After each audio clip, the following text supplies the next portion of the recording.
ओम शांति। 18 अप्रैल 2025। आज की मुरली। मीठे बच्चे, अपने ऊपर रहम करो। बाप जो मत देते हैं उस पर चलो तो अपार खुशी रहेगी। माया के श्राप से बचे रहेंगे। प्रश्न: माया का श्राप क्यों लगता है? श्रापित आत्मा की गति क्या होगी? उत्तर: पहला, बाप और पढ़ाई का यानी कि ज्ञान रत्नों का निरादर करने से, अपनी मत पर चलने से माया का श्राप लग जाता है। दूसरा, आसुरी चलन है। दैवी गुण धारण नहीं करते तो अपने पर बेरहमी करते हैं। बुद्धि को ताला लग जाता है। वह बाप के दिल पर चढ़ नहीं सकते। ओम शांति। रूहानी बच्चों को यह तो अब निश्चय है कि हमको आत्माभिमानी बनना है और बाप को याद करना है। माया रूपी रावण जो है वह श्रापित दुखी बना देता है। श्राप अक्षर ही दुख का है, वर्षा अक्षर सुख का है। जो बच्चे वफादार फरमान बरदार हैं वह अच्छी रीति जानते हैं। जो ना फरमान बरदार है वह बच्चा है नहीं। भल अपने को कुछ भी समझें परंतु बाप के दिल पर चढ़ नहीं सकते, वर्षा पा नहीं सकते। जो माया के कहने पर चलते और बाप को याद भी नहीं करते, किसको समझा नहीं सकते, गोया अपने को आप ही श्रापित करते हैं। बच्चे जानते हैं माया बड़ी ज़बरदस्त है। अगर बेहद के बाप की भी नहीं मानते हैं तो गोया माया की मानते हैं, माया के बस हो जाते हैं। कहावत है ना, प्रभु की आज्ञा सिर माथे। तो बाप कहते हैं बच्चे, पुरुषार्थ कर माया बाप को याद करो और माया की गोद से निकल प्रभु की गोद में आ जाएंगे। बाप तो बुद्धिमानों की बुद्धिमान है। बाप तो बुद्धिमानों का बुद्धिमान है। बाप की नहीं मानेंगे तो बुद्धि का ताला लग जाएगा। ताला खोलने वाला एक ही बाप है। श्रीमत पर नहीं चलते तो उनका क्या हाल होगा? माया की मत पर कुछ भी पद पा नहीं सकेंगे। भल सुनते हैं परंतु धारणा नहीं कर सकते हैं, न करा सकते तो उसका क्या हाल होगा? बाप तो गरीब निवाज है। मनुष्य गरीबों को दान करते हैं तो बाप भी आकर कितना बेहद का दान करते हैं। अगर श्रीमत पर नहीं चलते तो एकदम बुद्धि को ताला लग जाता है। फिर क्या प्राप्ति करेंगे? श्रीमत पर चलने वाले ही बाप के बच्चे ठहरे। बाप तो रहमदिल है। समझते हैं बाहर जाते ही माया एकदम ख़त्म कर देगी। कोई आपघात करते हैं तो भी अपनी सत्यानाश करते हैं। बाप तो समझाते रहते हैं अपने पर रहम करो, श्रीमत पर चलो, अपनी मत पर नहीं चलो। श्रीमत पर चलने से खुशी का पारा चढ़ेगा। लक्ष्मी नारायण की शक्ल देखो कैसी खुशनुमा है। तो पुरुषार्थ कर ऐसा ऊंच पद पाना चाहिए ना। बाप अविनाशी ज्ञान रत्न देते हैं तो उनका निरादर क्यों करना चाहिए? रत्नों से झोली भरनी चाहिए। सुनते तो हैं परंतु झोली नहीं भरते क्योंकि बाप को याद नहीं करते। आसुरी चलन चलते हैं। बाप बार बार समझाते रहते हैं अपने पर राम करो, दैवी गुण धारण करो। वह है ही आसुरी संप्रदाय। उनको बाप आकर परिस्तानी बनाते हैं। परिस्तान स्वर्ग को कहा जाता है। मनुष्य कितना धक्का खाते रहते हैं। सन्यासियों आदि के पास जाते हैं, समझते हैं मन को शांति मिलेगी। वास्तव में यह अक्षर ही रांग है, इनका कोई अर्थ नहीं। शांति तो आत्मा को चाहिए ना। आत्मा स्वयं शांत स्वरूप है। ऐसे भी नहीं कहते कि आत्मा को कैसे शांति मिले, कहते हैं मन को शांति कैसे मिले। अब मन क्या है, बुद्धि क्या है, आत्मा क्या है, कुछ भी जानते नहीं।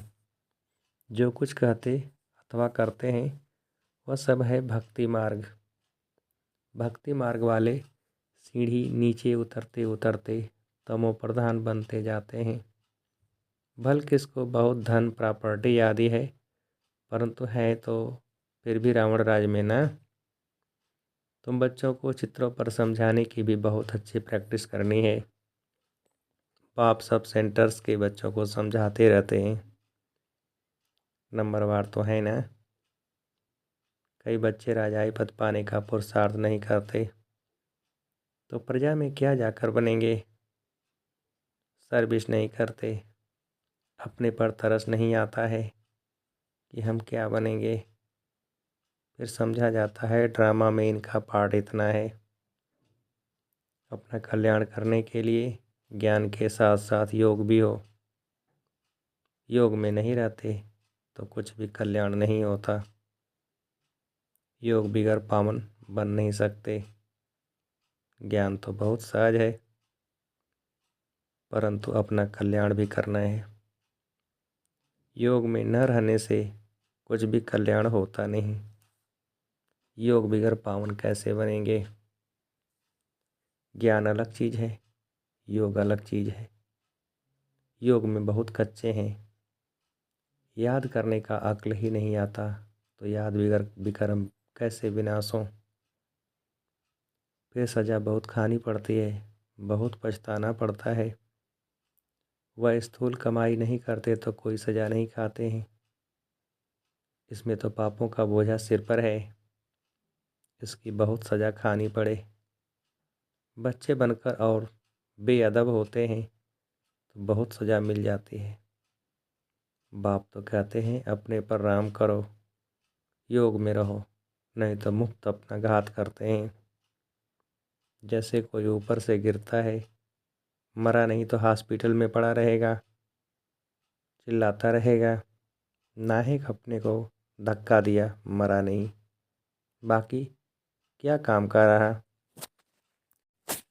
यहाँ भी ऐसे है, चढ़ना है बहुत ऊंचा, श्रीमत पर नहीं चलते हैं तो गिर पड़ते हैं। आगे चल हर एक अपने पद को देख सकेंगे कि हम क्या बनते हैं। जो सर्विसेबल आज्ञाकारी हो गए वही ऊंच पद पाएंगे, नहीं तो दास दासी आदि जाकर बनेंगे। फिर सज़ा भी बहुत कड़ी मिलेगी। उस समय दोनों जैसे धर्मराज का रूप बन जाते हैं।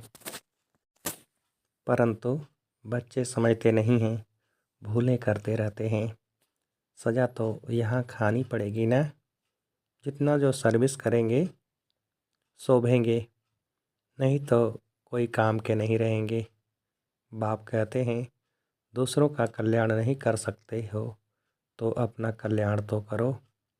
माधेलियाँ भी अपना कल्याण करती रहती हैं। बाप फिर भी बच्चों को कहते हैं खबरदार रहो, नाम रूप में फंसने से माया बहुत धोखा देती है। कहते हैं बाबा फलानी को देखने से हमको खराब संकल्प चलते हैं। बाप समझाते हैं कर्मेंद्रियों से कभी भी खराब काम नहीं करना है। कोई भी गंदा आदमी जिसकी चलन ठीक न हो तो सेंटर पर उनको आने नहीं देना है। स्कूल में कोई बदचलन चलते हैं तो बहुत मार खाते हैं। टीचर सबके आगे बतलाते हैं इसने ऐसे बदचलन की है, इसलिए इनको स्कूल से निकाला जाता है। तुम्हारे सेंटर्स पर भी ऐसी गंदी दृष्टि वाले आते हैं तो उनको भगा देना चाहिए। बाप कहते हैं कभी कुदृष्टि नहीं रहनी चाहिए। सर्विस नहीं करते, बाप को याद नहीं करते तो ज़रूर कुछ न कुछ गंदगी है। जो अच्छी सर्विस करते हैं उनका नाम भी बाला होता है। थोड़ा भी संकल्प आए, कुदृष्टि जाए तो समझना चाहिए माया का वार होता है। एकदम छोड़ देना चाहिए, नहीं तो वृद्धि को पाए नुकसान कर देंगे। बाप को याद करेंगे तो बचते रहेंगे। बाबा सब बच्चों को सावधान करते हैं, खबरदार रहो, कहाँ अपने कुल का नाम बदनाम नहीं करो। कोई गंधर्वी विवाह कर इकट्ठे रहते हैं तो कितना नाम बाला करते हैं, कोई फिर गंदे बन पड़ते हैं। यहाँ तुम आए हो अपनी सद्गति करने, न कि बुरी गति करने। बुरा से बुरा है काम, फिर क्रोध। आते हैं पाप से वर्षा लेने लिए, परंतु माया वार कर श्राप दे देती है तो एकदम गिर पड़ते हैं, गोया अपने को श्राप दे देते हैं। तो बाप समझाते हैं बड़ी संभाल रखनी है, कोई ऐसा आए तो उनको एकदम रवाना कर देना चाहिए। दिखाते भी हैं ना, अमृत पीने आए फिर बाहर जाकर असुर बन गंध किया। वह फिर यह ज्ञान सुना न सके, ताला बंद हो जाता है। बाप कहते हैं अपनी सर्विस पर ही तत्पर रहना चाहिए। बाप की याद में रहते रहते पिछाड़ी को चले जाना है घर। गीत भी है ना, रात के राही थक मत जाना। आत्मा को घर जाना है, आत्मा ही राही है। आत्मा को रोज समझाया जाता है, अब तुम शांति धाम जाने के राही हो। तो अब बाप को, घर को और बरसे को याद करते रहो। अपने को देखना है, माया कहाँ धोखा तो नहीं देती है। मैं अपने बाप को याद करता हूँ। ऊंच से ऊंच बाप की तरफ ही दृष्टि रहे, यह है बहुत ऊंच पुरुषार्थ। बाप कहते हैं बच्चे को दृष्टि छोड़ दो, देह अभिमान माना कुदृष्टि, देही अभिमानी माना शुद्ध दृष्टि। तो बच्चों की दृष्टि बाप की तरफ रहनी चाहिए। वर्षा बहुत ऊंच है, फिर विश्व की बादशाही कम बात है। स्वप्न में भी किसको नहीं होगा कि पढ़ाई से, योग से विश्व की बादशाही मिल सकती है। पढ़कर ऊंच पद पाएंगे तो बाप भी खुश होगा, टीचर भी खुश होगा, सतगुरु भी खुश होगा। याद करते रहेंगे तो बाप भी पुचकार देते रहेंगे। बाप कहते हैं बच्चे यह खामियां निकाल दो, नहीं तो मुफ्त नाम बदनाम करेंगे। बाप तो विश्व का मालिक बनाते, सौभाग्य खोलते हैं। भारतवासी ही 100% सौभाग्यशाली थे, सो फिर 100% दुर्भाग्यशाली बने हैं। फिर तुमको सौभाग्यशाली बनाने के लिए पढ़ाया जाता है। बाबा ने समझाया है धर्म के जो बड़े बड़े हैं वह भी तुम्हारे पास आएंगे, योग सीख कर जाएंगे। म्यूजियम में जो टूरिस्ट आते हैं उनको भी तुम समझा सकते हो। अब स्वर्ग के गेट्स खुलने हैं, झाड़ पर समझाओ, देखो तुम फलाने समय पर आते हो, भारतवासियों का पाठ फलाने समय पर है। तुम यह नाले सुनते हो, फिर अपने देश में जाकर बताओ कि बाप को याद करो तो तमो प्रधान से सतो प्रधान बन जाएंगे। योग के लिए तो वह चाहना रखते हैं, हठ योगी सन्यासी तो उन्हों को योग सिखला न सकें। तुम्हारी मिशन भी बाहर जाएगी, समझाने की बड़ी युक्ति चाहिए। धर्म के जो बड़े बड़े हैं उन्हों को आना तो है, तुमसे कोई एक भी अच्छी रीति या नॉलेज ले जाए तो एक से कितने ढेर समझ जाएंगे। एक के बुद्धि में आ गया तो फिर अखबारों आदि में भी डालेंगे।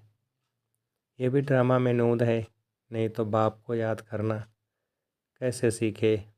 बाप का परिचय तो सबको मिलना है, कोई न कोई निकलेंगे। म्यूजियम में बहुत पुरानी चीज़ें देखने जाते हैं, यहाँ फिर तुम्हारी पुरानी चीज़, पुरानी नॉलेज सुनेंगे। ढेर आएंगे, उनसे कोई अच्छी रीति समझेंगे, यहाँ से ही दृष्टि मिलेगी या तो मिशन बाहर जाएगी। तुम कहेंगे बाप को याद करो तो अपने धर्म में ऊंच पद पाएंगे। पुनर्जन्म लेते लेते सब नीचे आ गए हैं। नीचे उतरना माना तमो प्रधान बनना। पोप आदि ऐसे कह न सके कि बाप को याद करो। बाप को जानते ही नहीं, तुम्हारे पास बहुत अच्छी नॉलेज है, चित्र भी सुंदर बनते रहते हैं। सुंदर चीज़ होगी तो म्यूजियम और ही सुंदर होगा, बहुत आएंगे देखने के लिए। जितने बड़े चित्र होंगे उतना अच्छी रीति समझा सकेंगे। शौक़ रहना चाहिए हम ऐसे समझाएं। सदा तुम्हारी बुद्धि में रहे कि हम ब्राह्मण बने हैं, तो जितनी सर्विस करेंगे उतना बहुत मान होगा। यहाँ भी मान तो वहाँ भी मान होगा। तुम पूज्य बनेंगे, यह ईश्वरी नॉलेज धारण करनी है। बाप तो कहते हैं सर्विस पर दौड़ते रहो। बाप कहाँ भी सर्विस पर भेजे, इसमें कल्याण है। सारा दिन बुद्धि में सर्विस के ख्याल चलने चाहिए। फॉरेनर्स को भी बाप का परिचय देना है। मोस्ट वेलवेड बाप को याद करो। कोई भी देहधारी को गुरु नहीं बनाओ। सबका सद्गति दाता वह एक बाप है। अभी होलसेल माउथ सामने खड़ा है। होलसेल और रिटेल व्यापार होता है ना, बाप है होलसेल। वर्षा भी होलसेल देते हैं। 21 जन्म के लिए विश्व की बार राजाई लो। मुख्य चित्र हैं ही त्रिमूर्ति, गोला, झाड़, सीढ़ी, विराट रूप का चित्र और गीता का भगवान कौन। यह चित्र तो फर्स्ट क्लास हैं। इसमें बाप की महिमा पूरी है। बाप ने ही कृष्ण को ऐसा बनाया है। यह वर्षा गॉड फादर ने दिया। कलयुग में इतने ढेर मनुष्य हैं, सतयुग में थोड़े हैं। यह अदली बदली किसने की जरा भी कोई नहीं जानते हैं। तो टूरिस्ट बहुत करके बड़े बड़े शहरों में जाते हैं, वह भी आकर बाप का परिचय पाएंगे। पॉइंट्स तो सर्विस की बहुत मिलती रहती है। विलायत में भी जाना है। एक तरफ तुम बाप का परिचय देते रहेंगे, दूसरी तरफ मारा मारी चलती रहेगी। सतयुग में थोड़े मनुष्य होंगे तो ज़रूर बाकी का विनाश होगा ना। वर्ल्ड की हिस्ट्री जोग्राफी रिपीट होती है। जो हो गया वो फिर रिपीट होगा, परंतु किसको समझाने का भी अक्ल चाहिए। अच्छा, मीठे मीठे से खेलते बच्चों प्रति माता पिता बाप दादा का याद प्यार और गुड मॉर्निंग। रूहानी बाप की रूहानी बच्चों को नमस्ते। हम रूहानी बच्चों की रूहानी बाप को नमस्ते। धारणा के लिए मुख्य सार। पहली पॉइंट, सदा एक बाप की तरफ ही दृष्टि रखनी है। देही अभिमानी बनने का पुरुषार्थ कर माया के धोखे से बचना है। कभी कुदृष्टि रख अपने कुल का नाम बदनाम नहीं करना है। दूसरी पॉइंट, सर्विस के लिए भाग दौड़ करते रहना है। सर्विसेबल और आज्ञाकारी बनना है। अपना और दूसरों का कल्याण करना है। कोई भी बद चलन नहीं चलनी है।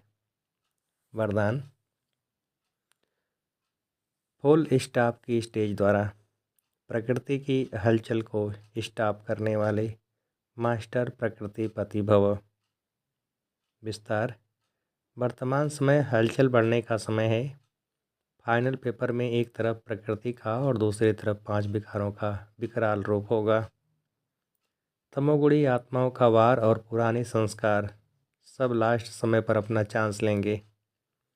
ऐसे समय पर समेटने की शक्ति द्वारा अभी अभी साकारी, अभी अभी आकारी और अभी अभी निराकारी स्थिति में स्थित होने का अभ्यास चाहिए। देखते हुए न देखो, सुनते हुए न सुनो। जब ऐसी फुल स्टॉप की स्टेज हो तब प्रकृति पति बन प्रकृति की हलचल को स्टॉप कर सकेंगे। स्लोगन, निर्विघ्न राज्य अधिकारी बनने के लिए निर्विघ्न सेवाधारी बनो। अव्यक्ति सारे, कंबाइंड रूप की स्मृति से सदा विजयी बनो। सदा यही स्मृति रहे कि मैं रूह उस सुप्रीम रूह के साथ कंबाइंड हूँ। सुप्रीम रूह मुझ रूह के बिना रह नहीं सकते और मैं भी सुप्रीम रूह के बिना अलग नहीं हो सकता। ऐसे हर सेकंड हजूर को हाजिर अनुभव करने से रूहानी खुशबू में अविनाशी और एक रस रहेंगे। अच्छा, ओम शांति।